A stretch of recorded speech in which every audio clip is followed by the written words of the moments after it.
اولاد کی تربیت اس لیے بھی ضروری ہے کہ اگر آج ہم نے ان کی تربیت نہیں کی تو یہی اولاد ایک تو دنیا میں ہمارے لیے بڑھاپے کا سہارا بننے کے بجائے سردرد بن جائے گی، اور کل قیامت کے دن یہ اولاد جہنم میں جلے گی جو ہمارا اپنا خون ہے، اگر آج ہم نے اس کی تربیت نہیں کی تو۔ اس لیے بھی اولاد کی تربیت بہت ضروری ہے۔ محترم حاضرین، اولاد کی تربیت کے اندر ماں کا سب سے بڑا کردار رہا ہے۔ باپ کی بھی اپنی ذمہ داری ہے، لیکن اگر ہم دیکھیں ماں کا سب سے بڑا رول رہا ہے اولاد کی تربیت اور پرورش میں، اولاد کی اصلاح میں۔ احادیث کو بھی اگر ہم پڑھیں تو پتہ چلتا ہے، ایک تو پہلی وجہ یہ ہے کہ ایک تو باپ جو ہوتا ہے صبح نکلتا ہے شام آتا ہے، دن بھر وہ محنت اور مزدوری کرتا ہے، تو بچے زیادہ وقت کس کے پاس گزار رہے ہیں؟ ماں کے پاس گزار رہے ہیں۔ زیادہ ٹائم بچوں کا کہاں گزر رہا ہے؟ اپنے ماں کے ساتھ گزر رہا ہے، اس لیے کہ باپ تو بیچارہ صبح گیا اور شام آیا، اور بعض تو ایسے ہیں جو پردیس نکل جاتے ہیں کمانے کے لیے، تو ذمہ داری کس کی آ رہی ہے؟ ماں کی آ رہی ہے۔ ماں کی ذمہ داری ہے کہ اپنے بچوں کا خیال کریں، اپنے بچوں کی تربیت کریں۔ ماں کی ذمہ داری اس لیے بھی ہے، میری ماں اور بہنیں غور سے سنیں، ماں کی ذمہ داری اس لیے بھی ہے کیونکہ احادیث کو آپ پڑھیں تو آپ کو پتا چلے گا باپ کے مقابل میں ماں کا درجہ 3 گنا زیادہ ہے۔ باپ کے مقابل میں ماں کا درجہ مقام 3 گنا زیادہ ہے۔ حدیث اللہ کے نبی صلی اللہ علیہ وسلم کے پاس ایک صحابی آیا اور پوچھا، اللہ کے رسول صلی اللہ علیہ وسلم میرے حسن سلوک کا سب سے زیادہ مستحق کون؟ اللہ کے نبی صلی اللہ علیہ وسلم نے فرمایا تیری ماں، اموں کا، تیری ماں۔ پھر وہ صحابی نے دوسری مرتبہ یہی سوال کیا، میرے حسن سلوک کا سب سے زیادہ مستحق کون ہے؟ مجھ پر سب سے زیادہ حق کس کا ہے؟ اللہ کے نبی صلی اللہ علیہ وسلم نے فرمایا اموں کا، تیری ماں۔ پھر تیسری مرتبہ سوال یہی کہ میرے حسن سلوک کا سب سے زیادہ مستحق کون؟ مجھ پر سب سے زیادہ حق کس کا ہے؟ اللہ کے نبی صلی اللہ علیہ وسلم نے فرمایا اموں کا، تیری ماں۔ سوال ایک ہی ہے، 3 مرتبہ کیا گیا، لیکن اللہ کے نبی نے تینوں مرتبہ جواب کیا دیا؟ تیری ماں، تیری ماں، تیری ماں۔ چوتھی مرتبہ اللہ کے نبی صلی اللہ علیہ وسلم سے سوال کیا گیا، یہی سوال کہ مجھ پر سب سے زیادہ حق کس کا ہے، میرے حسن سلوک کا سب سے زیادہ مستحق کون؟ اللہ کے نبی صلی اللہ علیہ وسلم نے فرمایا ابو کا، تیرا باپ۔ چوتھی مرتبہ اللہ کے نبی نے کہا تیرا باپ۔ معلوم کیا ہوا؟ 3 مرتبہ اللہ کے نبی صلی اللہ علیہ وسلم نے درجہ کس کو دیا؟ ماں کو دیا۔ یعنی باپ کے مقابل میں ماں کا 3 گنا درجہ زیادہ ہے۔ اہل علم نے اس کی وجوہات بھی بیان کی ہے، وہ تفصیلات میں نہ جاتے ہوئے ایک اور حدیث بتاؤں آپ کو میں، ماں کا رول کیوں ضروری ہے، اولاد کی تربیت میں ماں کی ذمہ داری کیوں ہے؟ اس لیے کہ ماں کی تابعداری، ماں کی خدمت اور ماں کی فرما برداری کو اللہ کے رسول صلی اللہ علیہ وسلم نے جہاد سے بھی زیادہ افضل عمل قرار دیا ہے۔ ماں کی تابعداری، ماں کی اطاعت اور ماں کی فرما برداری یہ جہاد سے بھی زیادہ افضل عمل ہے۔ اسی طریقے سے وہ حدیث آپ نے بارہا سنا ہے، الجنت تحت اقدام الامہات، کہ جنت جو ہے ماں کے قدموں کے نیچے ہے۔ بچوں کی جنت اللہ تعالیٰ نے کہاں رکھی ہے؟ اولاد کی جنت اللہ نے کہاں رکھی ہے؟ ماں کے قدموں کے نیچے۔ میری مائیں غور سے سنیں، یہ اتنا بڑا مقام، یہ اتنا بڑا درجہ، اتنی بڑی فضیلت تمہیں ایسے ہی نہیں ملی، یہ اس لیے ملی ہے کیونکہ اولاد کی ایک بہت بڑی ذمہ داری تمہارے اوپر ہے۔ اولاد کی تربیت کی ایک بڑی ذمہ داری ماؤں پر ہے، اس لیے ماؤں کو اللہ تعالیٰ نے اور اسلام نے اتنا بڑا مقام عطا کیا ہے۔ اس لیے ماں کی ذمہ داری اولاد کی تربیت میں زیادہ ہے۔ اور کیسے تربیت کی تاریخ ہمارے سامنے موجود ہے۔ ہم فہم سلف کی روشنی میں دین کو سمجھتے ہیں، قرآن اور حدیث کو سمجھنے کی کوشش کرتے ہیں۔ یہ اسلاف کی ماؤں کو آپ دیکھیے، ہمارے اسلاف کی تربیت کے اندر سب سے بڑا رول ان کی ماؤں کا رہا ہے۔ ہمارے اسلاف کی پرورش اور ان کی تربیت اور ان کو نیک اور ان کو صالح اور وقت کا امام اور مجدد اور محدث بنانے میں سب سے زیادہ کردار ان کی ماؤں کا رہا ہے۔ چاہے آپ امام بخاری کو اٹھا کر دیکھیے، چاہے امام شافعی کو دیکھ لیجئے، چاہے امام مالک کو دیکھ لیجئے، چاہے امام احمد بن حنبل کو دیکھ لیجئے، چاہے امام ثوری رحمہ اللہ علیہ کو دیکھ لیجئے، چاہے حافظ ابن حجر عسقلانی جو بخاری کی شرح کرنے والے ہیں، آپ ان کو دیکھ لیجئے، آپ کو پتا چلے گا ان کی تربیت میں ان کی ماؤں کا کردار رہا ہے۔ ان کی ماؤں کا کردار رہا ہے، کیسے تربیت کی۔ امام بخاری رحمہ اللہ علیہ وقت کے اتنے بڑے محدث، اللہ تعالیٰ نے اتنا بڑا محدث بنا دیا، قیامت کی صبح تک جتنے محدثین آئیں گے سب محدثین کا امیر اللہ تبارک و تعالیٰ نے امام بخاری کو بنا دیا۔ امیر المؤمنین فی الحدیث کہا جاتا ہے، اصح الکتب بعد کتاب اللہ، قرآن مجید کے بعد اگر سب سے بڑا درجہ کسی کتاب کا ہے تو بخاری کا ہے۔ کون بخاری؟ جن کا نام محمد بن اسماعیل رحمہ اللہ علیہ، محمد بن اسماعیل رحمہ اللہ علیہ۔ اتنا بڑا مقام، اتنی بڑی فضیلت، یہ رتبہ، ان کی تربیت کے پیچھے ہاتھ کس کا تھا؟ میری ماں ذرا دل پہ ہاتھ رکھ کے سنیں، ان کے پیچھے، ان کی تربیت میں ان کی ماں کا کردار تھا، ان کی ماں کا کردار تھا۔ بچپنے میں ہی ان کے والد کا انتقال ہو گیا، بچپنے میں امام بخاری رحمہ اللہ علیہ کے والد کا انتقال ہو گیا۔ اب ساری ذمہ داری کس پر آئی؟ ماں پر آئی۔ ایک اور پریشانی، ایک اور آزمائش ہے کہ بچپنے میں امام بخاری رحمہ اللہ علیہ کے آنکھوں کی بینائی چلی گئی، اندھے ہو گئے، دکھائی کچھ دینے نہیں لگا، اندھے ہو گئے، نابینا ہو گئے امام بخاری رحمہ اللہ علیہ۔ ایک تو والد کا انتقال، اور دوسری پریشانی یہ کہ اندھے ہو گئے، اللہ نے آنکھوں سے دیکھنے کی روشنی چھین لی۔ بتائیے کتنی بڑی آزمائش، کتنی بڑی پریشانی۔ لیکن قربان جائیے، امام بخاری رحمہ اللہ علیہ کی والدہ بڑی نیک، بڑی عبادت گزار، تہجد گزار، پرہیزگار، اللہ سے ڈرنے والی، اللہ پہ توکل کرنے والی، ہر روز رات میں اٹھ کر کے تہجد کی نماز پڑھتی اور اللہ سے ایک ہی دعا کرتی، ایک ہی دعا کرتی۔ آج ہم میں سے کوئی ہوتا، ہماری سوچ اور ہمارا ذہن کیا؟ آج تو ہمیں یہی فکر ہوتی ہے کہ بچپنے میں باپ کا سایہ اڑ گیا، اب اس کے اخراجات کون اٹھائے گا، اس کے تعلیم و تربیت کا انتظام کون کرے گا، اس کے پیسے کہاں سے لائیں گے، یہ کہاں سے کریں گے، وہ کہاں سے کریں گے۔ ایک ماں کو فکر یہی ہوتی ہے۔ لیکن امام بخاری رحمہ اللہ علیہ بچپن میں والد چلے گئے، آنکھوں سے روشنی چلی گئی۔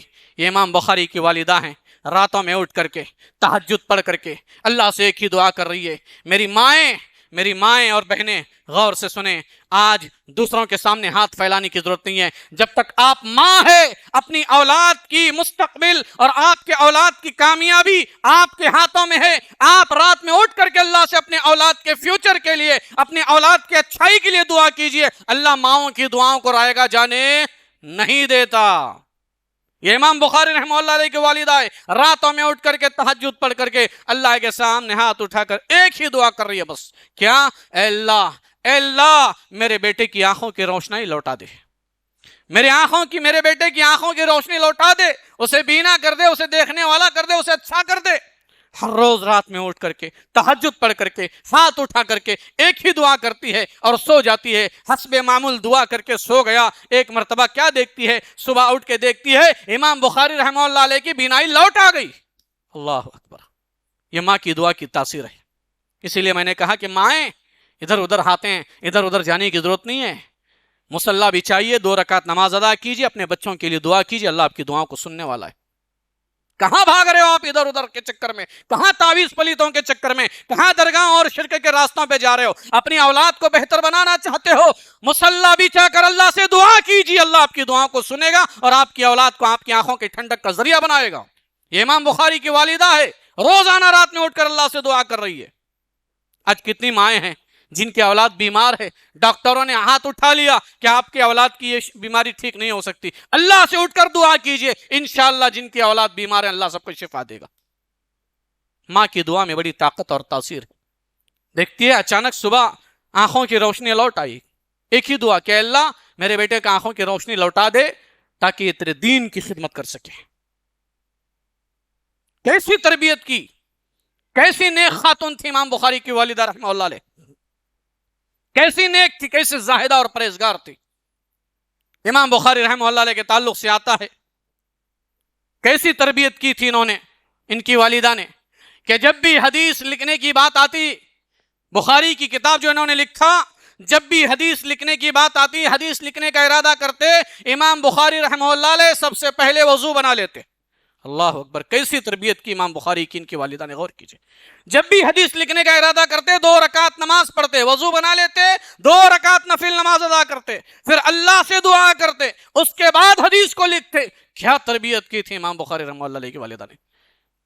تب جا کر اللہ تبارک و تعالیٰ نے انہیں یہ مقام دیا۔